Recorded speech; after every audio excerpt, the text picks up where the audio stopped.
One परिक्षेत्र भटियात की अनूठी पहल, तितलियों की प्रजातियों की डॉक्यूमेंटेशन कर स्थापित किया वन संग्रहालय। पारिस्थितिक तंत्र, जैव विविधता व अन्य प्राणियों के संरक्षण के लिए प्रेरणा स्रोत। तितलियां हमारे पारिस्थितिक तंत्र का बेहद महत्वपूर्ण हिस्सा है। ये प्राकृतिक भोजन तंत्र का महत्वपूर्ण हिस्सा है, परागीकरण में सहायक और तितलियों की संख्या सीधे तौर पर जैव विविधता की पूरक है। जितनी ज्यादा तितलियां हमारे आसपास होंगी, उतना ही अच्छा और मजबूत हमारा पारिस्थितिक तंत्र होगा। प्रकृति प्रेमियों के लिए तितलियां जीवन का आधार हैं। उन्होंने धरती पर जीवन को बनाए रखने में अपना अनमोल योगदान दिया है। तितलियों के संरक्षण और उनकी प्रजातियों को ढूंढने के लिए जिला चंबा में वन मंडल डलहौजी के अंतर्गत आने वाले वन परिक्षेत्र भटियात में वन परिक्षेत्र अधिकारी संजीव कुमार के नेतृत्व वाली टीम ने अपनी एक नई पहल शुरू की है।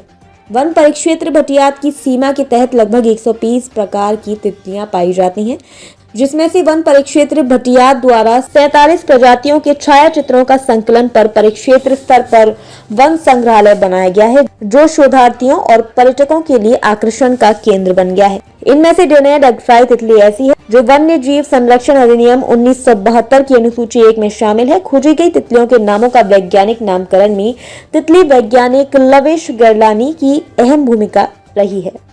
तितलियों के डॉक्यूमेंटेशन का मुख्य उद्देश्य वन संरक्षण व पर्यावरण की गुणवत्ता को दर्शाता है।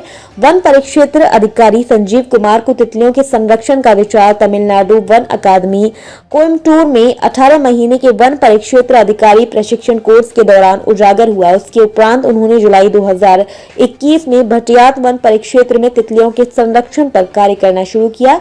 इस पहल का मुख्य उद्देश्य वनों में वन्य प्राणियों को सुरक्षित करना और लोगों को जंगलों को आग से बचाने के लिए प्रेरित करना है, ताकि तितलियों जिससे अन्य जीवों को सुरक्षित रखा जा सके। वन मंडल अधिकारी डलहौजी कमल भारती बताते हैं कि वन परिक्षेत्र भटियात के वन परिक्षेत्र अधिकारी संजीव कुमार के नेतृत्व वाली टीम द्वारा इस क्षेत्र में पाई जाने वाली तितलियों की प्रजातियों की जानकारी और उन पर शोध किया गया। टीम द्वारा विभिन्न स्थानों पर जाकर तितलियों की प्रजातियों को ढूंढकर उनकी डॉक्यूमेंटेशन की। डॉक्यूमेंटेशन के उपरांत उन्होंने एक वन संग्रहालय की वन परिक्षेत्र कार्यालय के परिसर में एक स्थापना की, जिसमें इन तितलियों की प्रजातियों की तस्वीरों को प्रदर्शित किया गया है। उन्होंने बताया कि 24 जनवरी को इस वन संग्रहालय का शुभारंभ विधानसभा अध्यक्ष कुलदीप सिंह पठानिया द्वारा किया गया है।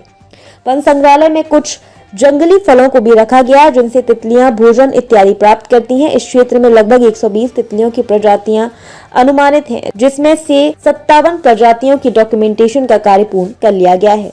उनका कहना है कि तितलियों का पर्यावरण में पॉलिनेशन में अहम योगदान है। माना जाता है कि जहां पर तितलियां पाई जाती हैं, वहां पर पारिस्थितिक तंत्र यानी इकोसिस्टम बेहतर होता है। तितलियां जंगली पौधों की पॉलिनेशन में भी अपनी अहम भागीदारी सुनिश्चित करती हैं। जो पौधों की प्रजातियां खत्म होने की कगार पर होती हैं, उनकी पॉलिनेशन में भी सहायता करती हैं। संजीव बताते हैं कि तितली की प्रजातियों की डॉक्यूमेंटेशन करने का एक उद्देश्य ये भी है कि लोगों को जंगलों में आग जैसी घटनाओं को रोकने के लिए प्रेरित करना है।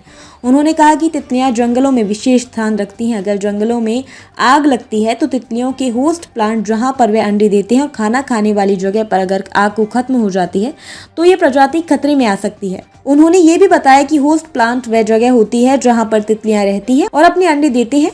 होस्ट प्लांट जंगली बेर इत्यादि रहते हैं।